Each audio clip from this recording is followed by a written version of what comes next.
since we live, I'm gonna do the spoiler free. Spoiler free movie. So that means you can't give away details of the movie that will ruin it for the people that haven't seen it. Since you think I'm not a Hawks fan, I'm a Falcons fan for sure. Man, look at all. There it is. At least you kind of rep for the Falcons a little bit stronger than. Thank you, NBA. man. Come on, man. I'll give you the Falcons. And make sure y'all get the bakery. What bakery drop? The 5? Bakery 5 drop now still? No, I think I got the Bakery 2 sweatshirt coming. Bakery 2 soon, but it's not out yet. Shout out to that. So the movie, man. The movie, into it, man. Doctor Strange and the Multiverse of Madness. It's the new Doctor Strange. Did you see the first one? I did. Okay. Did you like the first Doctor Strange? First Doctor Strange was solid. Okay, solid. Did Sabrina see this? Yes. Yeah. You seen the new one? Yeah, Amir, I don't think Amir's seen it. You never seen it? Yeah, I've seen it. So with that being said, this new Doctor Strange, you have to watch WandaVision to fully feel what this movie was about and how the story transpired. So if you haven't seen it yet and you haven't seen WandaVision, I recommend you watch WandaVision because Wanda's in it. We got Benedict Cumberbatch coming back in. The movie started out hot and heavy. Movie did start out hot and heavy. I do agree with that. It came in hot. Action packed. Right. It was fast paced. Fast paced. Mm-hmm. Certain slow points. It was which is for 2 hours. It's 2 hours, by the way. If you didn't see the movie or you about to go see the movie, it's 2 hours. So you prep wisely. Yeah. Okay. Now let's talk about the cost. Now I seen it in IMAX. Let's talk about it. And we gotta get this out. This is a movie review, man. Some stuff people lack. You know what I'm saying? Now if you gonna go by yourself, I suggest. But if you want to be friendly, you know it's gonna hit the pockets. You're looking at about $100. I spent about $100. I took my mom. I took Helene. I took my family. Okay. I took my girls. Outing. My youngest was free. Oh, you took the whole family. I took the whole family. So $100 is cheap. Yeah, it was about. I spent. I got and I signed. Oh, now. You got AMC A-list. AMC, you had to download the AMC app, man. so you can reap some of the benefits and get some of this money back. Money well spent. But I didn't go to the. But we didn't go to the. My seats didn't recline. Oh, Pissed, as Tony would say. Pissed. Damn. Seats didn't recline, So man. you were just sitting straight I up. was sitting straight up, but it was comfortable seats. Yeah. But it didn't recline, man. Not like the one we went in Disney. Yep. It was, that reclined, boy. B. Lou went to sleep. Yeah. Did the family stay up? Did they like it? Daughter slept the whole way through. Okay. So that's good. Oh, that's good. Because they had the age you want them to sleep. Right. They was in tune when they was in tune because of the action, color. We was seeing it in IMAX with the laser. Yeah. Also, big screen, action packed. She was watching it. Right. And they knocked out. Now, Helena loved it. Okay. Oh, yay. She was laughing at certain points. I mean, it's some funny. Yeah. I missed some of the comical moments. Because it was dry humor. You a tough crowd. I am a tough crowd. But, it was, I can't think of a funny moment off the top, but, they made Doctor Strange. Comical. He come with the quips. Yeah. Especially when he gets around, like, his crew, like Wong. Yeah. When he got around Wong, he was very comical. It was like, all right, we back to the When quips. he got around women, he was comical. Yeah. Sarcastically comical. The sarcasm, like the interplay between him and Rachel McAdams is back in this one. You remember her from the first one. She had more to do this time. We got Wong is back. Doctor Strange. We got Rachel McAdams back in the thing. Scarlet Witch is actually in this joint as well. Yeah. And we got the return of Baron Mordo, who's played by Chiwetel Ejiofor, is back. So, and then a new Marvel character is introduced. It is introduced. Yeah. I don't know who the hell that was. Right. Yeah. They threw her in immediately. Well, I don't know who the hell she was. Yeah. Yeah. America, what's her last name? She was America Spanish, Chavez. though. America Chavez. She was supposed to be Afro-Latina, but they she was Afro-Latina. Well, she was supposed to be. Well, she was from the West Coast of Afro-Latina. Because she looked Mexican, okay? She did. She did look full Mexican. I never would have thought Afro-Latina. I wouldn't think like Puerto Rican or Cuban or anything on the East Coast. Yeah. Yeah, this is facts. Yeah, it was just. I would think any. She could have been from San Diego. Yeah, exactly. We called her today from Tijuana. Sure. I'm sick of that shit. By the way, I don't know what her background is as a human being. I never looked her up on as a human, as a real human. Yeah, just I don't know what her ethnic makeup is. Oh, right, in real life. But she kept throwing out Spanish though. She kept the Spanish Mexican. fluent. She's Mexican. She's Mexican. Okay. Figured. Yo, respectfully, we need our roles back, Don't or do just shit. period. We need our roles. Like, there's not enough representation of Afro Latinas out there, and it's like, yo, no disrespect to the Mexican community, but y'all had y'all time for years. Like, even novelas are all Mexican, and like everything Spanish gets thrown back to Mexico. Even me, like, growing up, when I would tell people I'm not Mexican, it would be like, a what? And it's like, yo, like, and then even trying to explain like Afro Latinaness or like being black and Spanish at the same time, it's like you can't be both, but it's like you're a black race, but you speak Spanish, and there's like, you can coexist, and it's not one or the other. And it's like, we don't have that representation, and we need it. So it kind of sucks. Right. That this, shout out to her, she did a good job, but it kind of sucks that it wasn't actually an Afro Latina who played it. So that's all. I didn't even know that because I wasn't familiar with even though I read comic books, I'm not always up to date on the newer characters, and so I didn't know who she was going in, and so I was like, oh, so when my homegirl Mimi brought it up on Twitter, I was like, oh, I didn't know she was supposed to be Afro Latina, so it was like, oh shit. I think they just threw that in for the marketing standpoint, bringing a lot of money. What's the movie? You don't talk about Bruno? Encantanto. And they're Colombian. That did crazy. 444 million views on that song. That's really? Yeah, the song alone got 444 million. My daughters love that song. So I know that's why they threw her in there for the ratings. But for sure. The thing is that the dope thing about Encantanto is that there was mad Afro Latinos in that cartoon. It was a bunch, so they could have went that route.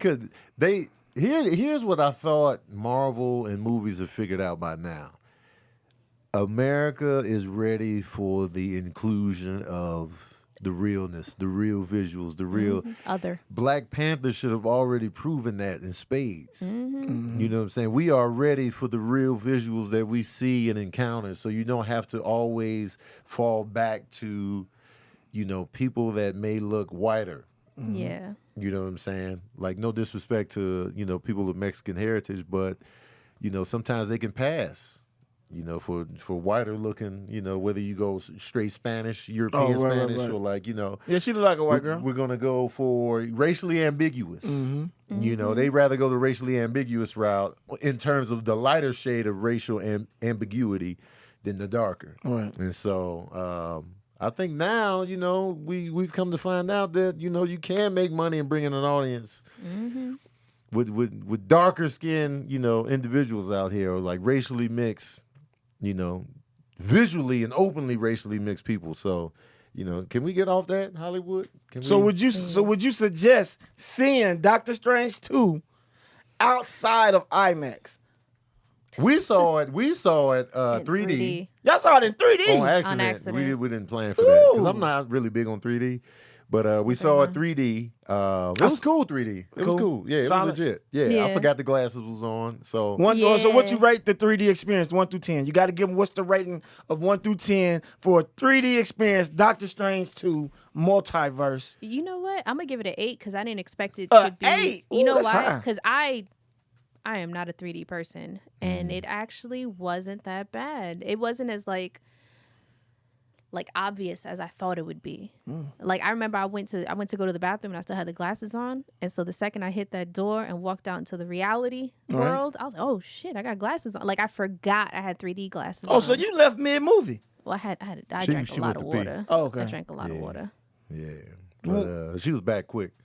I was. For me, I feel like the 3D, it was legit, but it didn't really add to the experience. It was just like, all right, it wasn't like, I never had moments where I felt like I wanted to reach out and touch what was coming. Yeah, or felt like I needed to dodge anything. Like, I've had those experiences like with Avatar, like maybe one other 3D experience where I felt like, man, it looks like it's really... Avatar is still the best 3D experience I've had in the theater, where I really felt like, yo, this shit is in here. But this one, it was just like, all right, it's 3D. Sabrina gave it an 8. I'm giving it like a... It really didn't matter to me, so I'm gonna give it a 5. It just, it really, I feel like it really didn't add any value for me personally. But it was seamless. Like it wasn't a distraction either. It wasn't. So, like, Sabrina, would you suggest people go see it in 3D? From an 8, that's a high rating, bro. The reason I'm saying 8 is because it was way better than I expected it to be. But is it something I'm gonna do in the future on purpose? Nah, it would have to be an accident again. Yeah, I'm giving it a 5. So they don't have to 3D it. But getting back to the picture, it was directed by Sam Raimi. Sam Raimi he directed the first 3 Spider-Man movies with Tobey Maguire. So he did the Spider-Man movie that just kicked open the doors for comic book movies, like for real, on like a we making this money scale. Even though I give the shout out to Blade for really kicking the door open for Marvel, period, to give them the confidence to even want to do the Spider-Man. Blade was there first. Shout out to Blade. And then Spider-Man 2, which was incredible, and I think that's the best Spider-Man movie that Sam Raimi directed. And low-key was the best Spider-Man movie, in my opinion, until No Way Home came out. And then he also did Spider-Man 3, which I feel like was a huge fumble. I feel like half of the movie was good and half of the movie was absolute garbage. So Sam Raimi returns. I can see that. Sam Raimi, though, he got his start in horror. He directed Evil Dead. I can see that as well. Evil Dead 2, Army of Darkness, Drag Me to Hell. So, and he did like, and I kind of know, I know why they picked Sam Raimi to do like a comic book style movie, because if you watch the movie Darkman, which is a Sam Raimi directed joint, Darkman, you ever seen Darkman? Mm-mm. It's a movie about this doctor who gets they attempt to murder him because of this job that his girlfriend had. They show up to his lab, they beat him down, they blow his lab up. He survives the explosion, but he's burnt to a crisp. So he was working on a prosthetic skin type of situation where, let's say you are disfigured in any type of way, you can wear like a face mask that could, you can be out in broad day, with a regular face and live your life. But he couldn't figure out how to make the molecules stable to where your fake face can last. So he ended up coming up with something where it's just like, all right, it'll only last if you're in the dark. So if you come out in the light, your face is literally going to melt off because the mask didn't last. So anyway, so he developed this. So when he got burnt up to a crisp, he was able to change his face and get revenge on the cast that did that to him. And so he would wear his mask. So that's why they call it Darkman with Liam Neeson. Sam Raimi directed that. And so it was like an action type movie. So he was like, yo, man, let's bring him in for Spider-Man. He did a great job on Spider-Man, even though Spider-Man 3 was garbage. But I think he hated on Venom on purpose. So now he's back. So the horror elements within his early films and Drag Me to Hell were present in this Doctor Strange. Sure. It was it had creepy moments. For like, sure. It was like, what was the purpose of this? No, it felt like I loved it. I like the addition of it because it really matched what was going on. Like it was a departure. It felt like this movie felt like nothing I've seen in the Marvel Cinematic Universe. Yeah, for sure. And what I was gonna say is that, like, in real life, all that superhero stuff, that's scary. Supervillains coming for you, that's terrifying. Right. And it's about time we get horror mixed in with the superhero. Superhero. I'm not a horror guy, that's why. Oh, that's what it is. Yeah, he was just saying that he's not horror movies McGee. Because me and Sabrina were just talking about how scary Storm would be if she was trying to kill you. I hope Sam Raimi pulls up on Storm. Yeah. That would be amazing. That would be a creepy ass. So we have the elements of, the horror that are there. And, Sam Raimi can do that type of feel because, he came up in it. So it was dope to see him back in the Marvel mix. And I feel like it really matched with the Doctor Strange, vibes that he's accustomed to. Because in the comic books, Doctor Strange is always in that realm of spirits and evil energy and sorcery and zombies. He used to fight people like Dracula and demons and stuff like that. So it's good to see this type of element incorporated into a Doctor Strange story. And I feel like they can even take it further and give us more scarier creatures in the future on the Doctor Strange tip. I didn't like it as much as the first one, but I did enjoy it, and I feel like some dope surprises in there. Yeah. Dope surprises in this joint. Like, I'm not gonna give them away, but man, I was like, yo. Man, Yo. that one thing that I know you know that I was all in on, man. I was like, okay. So they definitely had some dope surprises in there. They got a dope action sequence in there, like in the middle. And the villain was dope. The villain was dope. And unexpected. Dope villain, scary villain. I don't know why. Okay. Yeah. Mm-hmm. Yeah. He processed it.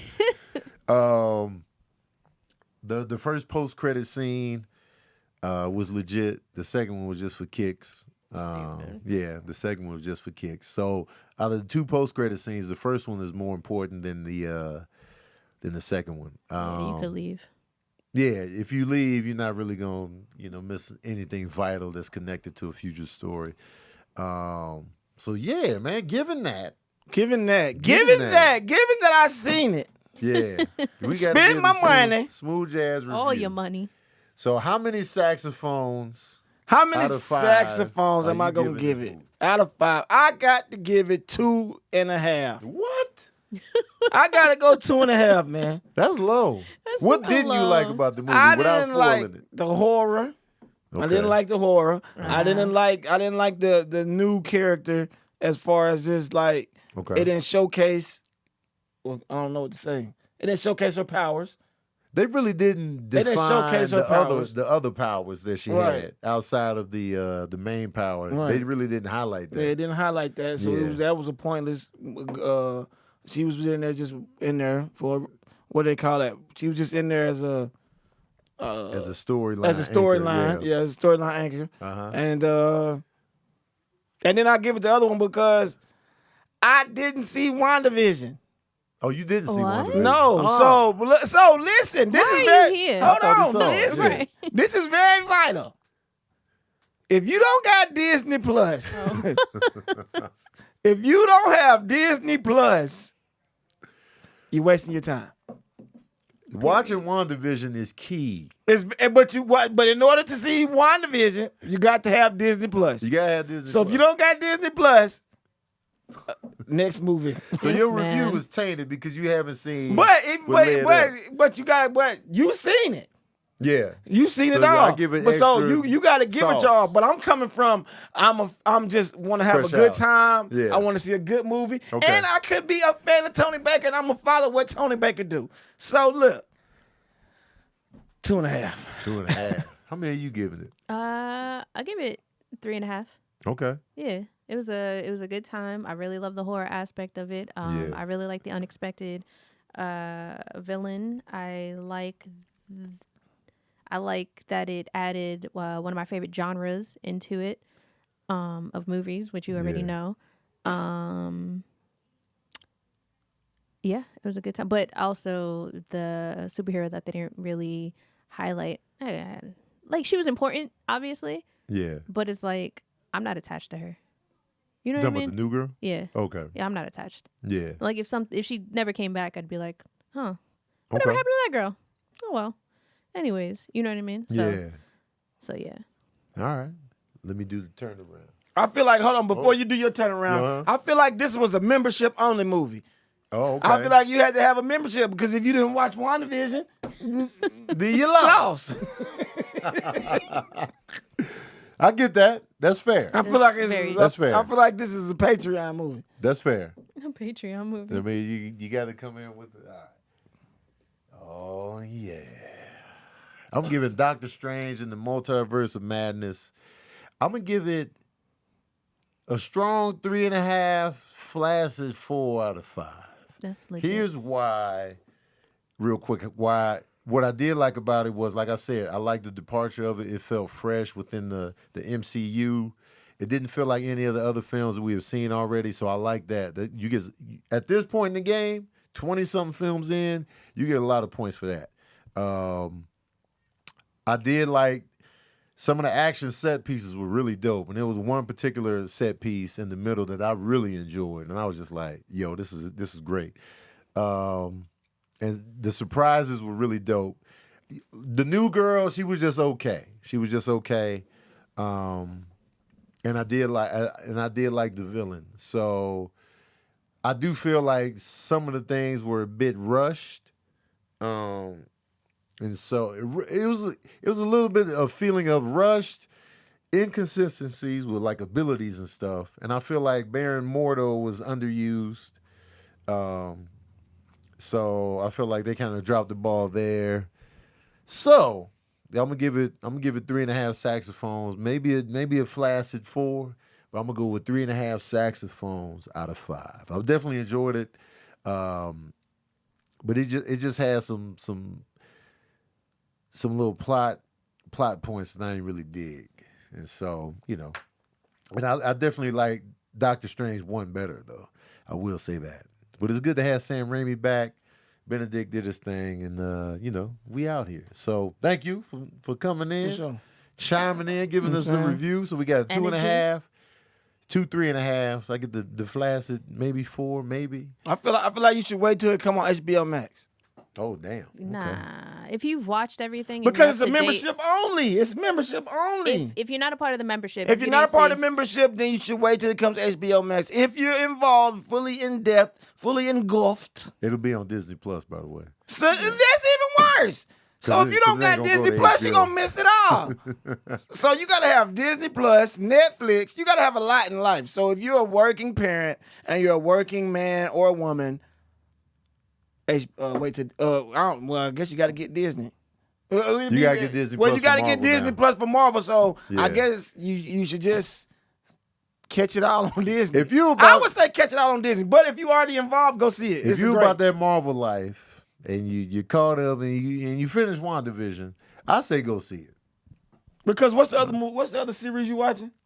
Moon Knight. Moon Knight. I gotta What's finish that on? that. That's on Disney. That's on All Disney the, all Plus. the Marvel stuff is on Disney. That's on now. Disney Plus. Yeah, you I gotta got- get Disney Plus. I got man. HBO Max. Well, you have You children. gotta get Disney I do Plus. got children, but Yeah, baby children. That's a lot, bro. It is a lot. It's a You lot. already got several I apps, have but get this one though, I think Disney Plus is worth because it. you got But the then babies. I got to give up one, man. HBO Max is more of my steam. HBO Max is fire. Though. Yeah, exactly. HBO Max is fire. It It's is- way it is better than good. Disney Plus. $400. I feel that. Yo, so I feel that. Patreon. HBO is free. I mean, YouTube is free. Let's start a Disney Plus for B-Lou fund. Yes. And so y'all can just provide them with the $7 a month. Wait, it's $7 a month? It was $7 when I signed up. It might be $11 now. Oh, I but can I'm not afford sure. $7. Yeah, it's not crazy. Oh, I can afford could be $7. I ain't hurt. I can afford $7. But the patron saints, they want a spoiler review. I'm gonna have to give that on a separate joint. Wait, you don't give out you don't give a spoiler review? If I do a spoiler review, then I'll talk about everything. But I didn't want to give a spoiler review here in the live with the patron saints in here live, so I was just like, I'll just do a regular review. Oh. We But, got to get that spoiler. The spoiler review, that's when we can fully dig in and talk about the details of the show. So I'll come back with a spoiler review next week. I'll just do it then, and we'll get the spoiler review going. But for here right now, that's the review of Doctor Strange and my top 5 Sam Raimi movies in any order. I'm gonna just give y'all the top 5 real quick. Spider-Man 2, Evil Dead 2. Even though that movie ruined my life as a kid. Probably Evil Dead 1. Spider-Man in this movie he did called The Gift. That's probably my top 5 Sam Raimi. Drag Me to Hell's in the honorable mention.